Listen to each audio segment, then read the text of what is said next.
We cut an earlier flight. Frank is at gate 5, curbside. He is your problem now. Do not call us. I read the text message my mom sent exactly 5 minutes after my dad handed me his debit card to go grab coffee. I looked up. The curb was empty. Their Lexus was gone. I spun around and saw my grandfather, Franklin, sitting alone on a rusted metal bench. He was shivering in a faded windbreaker, holding a garbage bag of clothes. I ran over and knelt in front of him. "Grandpa." He looked at me, eyes cloudy. "Marin, where did Curtis go? He said he was parking." I checked the flight tracker on my phone. Flight DL771 to Rome. Status: boarding. My parents were already on the plane. They thought they had finally offloaded the burden keeping them from their dream life. What they didn't realize was that they just left their father with the forensic auditor who knows exactly how to track a paper trail. Before I tell you how I turned their vacation into a felony case, drop a comment. Where are you watching from, and what time is it right now? I stood there for exactly 10 seconds, watching the flight status blink on my screen. Boarding. My chest felt tight, like a band of iron was crushing my ribs, but I made myself breathe.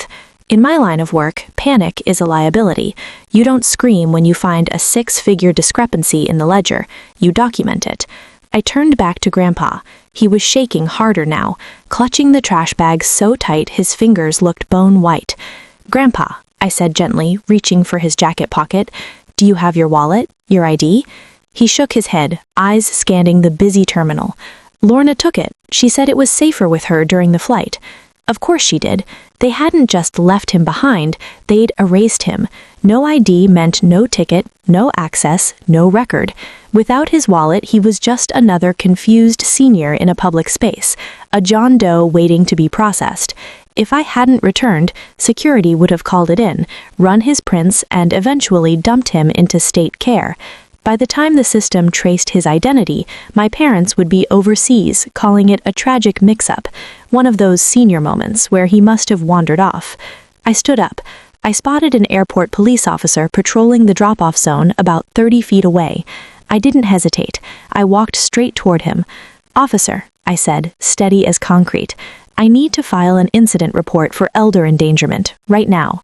He looked from me to Franklin, shaking on the bench. He pulled out his notepad. I gave him everything. Curtis and Lorna's names, their flight number, the exact time they ditched him. I made sure he logged the temperature, 22 degrees. 10 minutes later, I had a case number in my pocket. It wasn't a warrant, not yet, but it was paper, and paper is the most dangerous weapon in the world when you know what to do with it. I ordered a ride. When the car pulled up, I helped Grandpa into the back seat. He leaned his head against the window, barely awake. "Are we going home, Marin?" he asked. "No," I said, setting the GPS. "We're going to West Virginia." My apartment in Philadelphia wasn't safe. Curtis had a key, and I wouldn't put it past him to search for documents if he thought I was meddling. Aunt Jo had a cabin near Elkins, 4 hours out. She was the only one in the family who hated my father as much as I was beginning to. As we hit the interstate, the heater thumping warm air, I glanced at Grandpa in the rear view.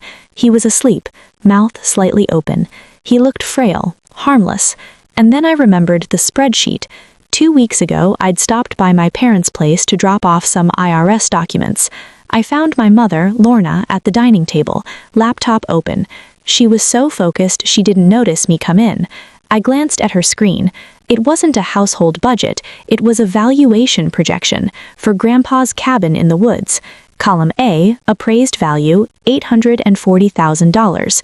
Column B listed maintenance expenses, but it didn't show plumbing or property taxes. It listed Grandpa's prescriptions, his clinic visits, his custom dietary costs. At the bottom, a formula calculating how much his net worth dropped every month he stayed alive. "He is costing us $2,800 a month," she muttered, tapping the delete key on a line item. "It's like bleeding money." I froze. The chill wasn't from the AC. They didn't see him as a parent. They saw him as a depreciating asset, a sunk cost dragging down their potential returns. I stared at the road, the city lights thinning in the mirror behind us. What happened at the airport wasn't impulse, it was liquidation. They ran the numbers, they decided abandoning him was cheaper than keeping him. They weren't panicking, they were cutting their losses.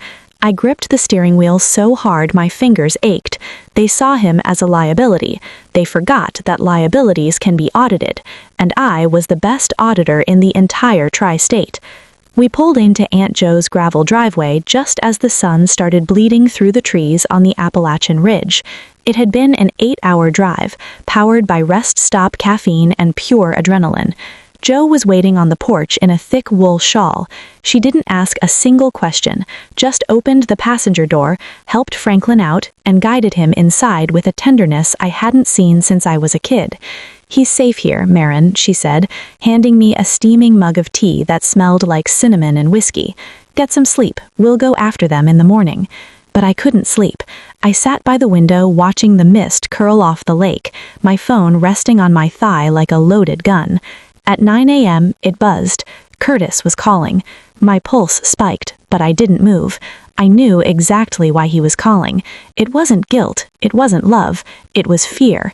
While Grandpa napped in the car, I'd pulled a background report on my father. Turns out, his so-called investment brilliance was actually a string of risky leveraged trades on speculative tech, trades that crashed 3 days ago. He had a margin call due Monday morning. If he didn't cover it, the firm would liquidate every remaining asset and go after his personal accounts. He needed that lake house sold. He needed Grandpa erased from the picture. No paperwork, no problems. I took a breath and answered, "Hello, Marin." His voice was tight, too calm. "We just landed. We've been calling the airline. Have you heard anything?" He wasn't asking about Grandpa's safety. He was sniffing for legal trouble. He wanted to know if airport security had gotten involved, if his father was in the system. Curtis was hoping he could still spin the narrative, let the state handle Grandpa and slide that sail through clean. This was the moment to unload everything, call him out, warn him, threaten him with prison. But I didn't. I used the gray rock method. It's what we're trained to do with hostile audit clients. You don't show emotion, you don't argue, you make yourself as boring and featureless as concrete. Narcissists need reaction to function. Without it, they spiral. "It's chaotic, Dad," I said, my voice flat. "I don't really know what's going on. Did the police call you?" He snapped. "I think so," I lied. "There were a lot of people. It's all a blur. I just need a minute." "Okay," he said, and I heard the breath release from his lungs. He thought I was overwhelmed, a wreck on the floor of my apartment, helpless. "Just stay by the phone," he muttered. "Let the authorities deal with it. We'll sort this out when we get back next week." "Okay," I whispered. "Don't do anything stupid, Marin." The line deadened. He thought he had won. He thought I was curled up and broken, not sitting in a cabin with certified evidence and legal forms open on my laptop. 10 minutes later, my phone pinged. Instagram notification. I opened the app. A fresh photo on my mother's feed. A selfie. Curtis and Lorna on a rooftop terrace at the Ritz Paris, the Eiffel Tower glittering behind them. They held crystal flutes of champagne. He looked smug. The caption read, "Finally free. New chapter." I checked the timestamp. Posted 2 minutes ago. They were celebrating. They thought the danger had passed. Grandpa was lost in the system. I was too fragile to stop them. The money was guaranteed. I logged into the banking app tied to the family trust, the one they forgot I built for them 5 years ago. Pending transaction. Ritz Paris, L'Orangerie, $5,200. They were already spending like the sale had gone through, maxing out credit cards, thinking Monday's $840,000 wire would clean the slate. They were building debt on a deal that hadn't closed. I took a screenshot of the charge. They were arrogant. They thought the game was over. They didn't realize I'd made them feel safe on purpose. That was the trick. If you want someone to step onto a trap, you don't push them, you lure them. I stood up and walked into the kitchen. Aunt Jo was flipping eggs. "We've got work to do," I said. "We need a notary." The next morning, sunlight broke over the hills and burned away the mist. Grandpa Franklin sat at the kitchen table, finishing a bowl of oatmeal. This was his golden window, the hours between 8 and 11 when his mind sharpened and his memory held. "These eggs need pepper," he said, jabbing his fork at Jo, "and you still burn toast." Joe chuckled, eyes misty. I missed you too, Daddy. I laid a folder on the table. Inside, 3 documents I drafted overnight: a revocation of power of attorney, a new durable POA naming me as agent, and a signed affidavit attesting he was of sound mind and not under coercion. Grandpa, I said gently, sitting across from him, do you remember the lake house? The one you built? He nodded slowly. The blue one with the porch that faces west? Curtis is trying to sell it, I said, while you're not looking. His face changed, the fog lifted, and what came up wasn't confusion, it was pride. 40 years in the steel mill. That house was his legacy. Over my dead body, he said. We can stop him, I told him, but I need you to sign this. It revokes his power. It gives it to me. You're still in control. He took the pen, his hand trembled a little, but the signature came out bold and sharp. Franklin J. Hale. We drove straight to the county recorder's office in Randolph County. The building smelled like dust, ink, and old government paper. I didn't want assumptions. I wanted a timestamp that would survive cross-examination. We stood at the counter where the clerk, a woman named Denise with silver hair and reading glasses on a chain, reviewed the paperwork. She stamped each page with a heavy, deliberate thud. Recorded at 10:11 a.m., she said, sliding the certified copies toward me.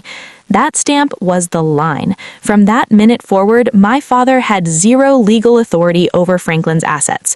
Anything he did after that wasn't just invalid, it was criminal. Back at the cabin, I opened Grandpa's tablet. No hacking required. I set it up for him 2 Christmases ago so we could video chat. The passcode was still my birthday. I opened his email. Because Curtis had been acting as agent, every official message from the title company was copied to Grandpa's account. There it was, an email from Mountain Ridge Title and Escrow sent at 2:07 p.m.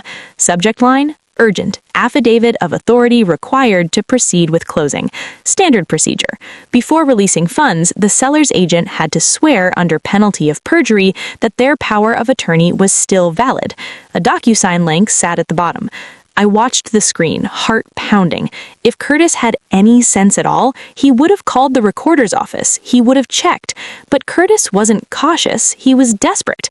At 4:19 p.m., the status updated. Completed. Signed by Curtis Hale. I opened the PDF. There it was, his digital signature, time-stamped nearly 6 hours after the revocation had been officially recorded. He had just sworn a false oath to obtain nearly $1 million. He thought he was closing a deal. What he actually signed was a confession to bank fraud. Got you, I whispered. Monday morning in Pennsylvania was late afternoon in Paris. Closing day. I sat at the kitchen table, my laptop open to the family trust dashboard. Grandpa slept in the recliner beside me, a blanket over his legs. The cabin was silent. My screen wasn't. Transactions were rolling in nonstop. Curtis and Lorna were inside luxury boutiques near Avenue Montaigne. I knew because the alerts kept hitting. Pending Ritz Paris Concierge, $2,400. Pending Galleria Lafayette, $9,100. They were burning through credit, confident the wire had already landed. At 9:03 a.m. Eastern, the title company sent an automated email, preliminary closing disclosure. It looked final, fees, taxes, totals, and one bold line at the bottom, cash to seller, $842,000. Curtis never noticed the watermark, estimate. It wasn't money, just math. He saw the number and went shopping. 2 hours later, Lorna's card declined, then Curtis's. Do not honor. Instead of calling the bank, he called the title company, where the revocation paperwork had already been logged. We cannot release the funds. Your authority was revoked. The affidavit you signed afterward constitutes fraud. Escrow is frozen, the transaction is terminated. They were stranded overseas with maxed cards, unpaid hotel bills, and no access to cash. Angry, not ashamed. Within an hour, payday loans pending, one-way tickets booked back to the States. They were coming for me. The title company conference room was dead silent when Curtis burst in. Lorna followed, dragging suitcases. You did this, he snarled. I enforced the law, I said. You tried to sell property you didn't own using authority you didn't have. Lorna dialed 911 and put it on speaker. My daughter kidnapped my father. He has dementia. She forced him to sign papers. When the officers arrived, I handed one a card. Please reference case 611C filed with Philadelphia International Airport Police. Dispatch crackled back. Curtis and Lorna had abandoned Franklin curbside. No ID, no medication, video recorded. Aunt Jo slid a notarized affidavit confirming Franklin was lucid when the revocation was signed. The officer turned to my father. Curtis Hale, hands behind your back. Cuffs clicked shut. You're under arrest for bank fraud and elder abuse. Fix this, Curtis hissed as they led him away. I'm an auditor, I said. I don't fix lies, I expose them. 6 months later, their accounts were frozen, their cars repossessed, their reputations burned down to the foundation. Out on bail, waiting for trial, bankrupt. I drove back to West Virginia. Grandpa sat on the porch listening to jazz, safe, smiling. He didn't remember being abandoned, only that he was home. By the garage, I found the hidden for sale sign Curtis had planned to plant. I snapped it in half and tossed it onto the firewood pile. They saw a spreadsheet. I saw a man worth protecting. If this story stayed with you longer than the video itself, don't walk away. Subscribe. This channel is for people who actually feel what they hear. And if this reminded you of someone you love, share it with them and leave a comment below.